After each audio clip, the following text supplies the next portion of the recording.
Important খবর যেটা আমাদের মন্ত্রী মশাই বলেছেন যে এটাকে হাব অ্যান্ড স্পোক মডেলে এনজেপিটাকে হাব করা হবে, অর্থাৎ এটাকে কেন্দ্র করে এখান থেকে বিভিন্ন দেশের বিভিন্ন প্রান্তে এখান থেকে ট্রেন অরিজিনেট করে বিভিন্ন প্রান্তে যাবে।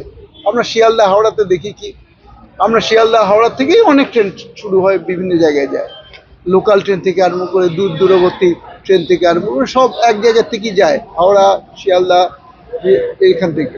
আমাদের ঠিক সেরকম সেই স্টেশন দিতে যাচ্ছে এনজেপি স্টেশন, যেটা হাব হবে এবং পুরো ভারতবর্ষের বিভিন্ন প্রান্তে এখান থেকে ট্রেন কবে থেকে চালু হচ্ছে?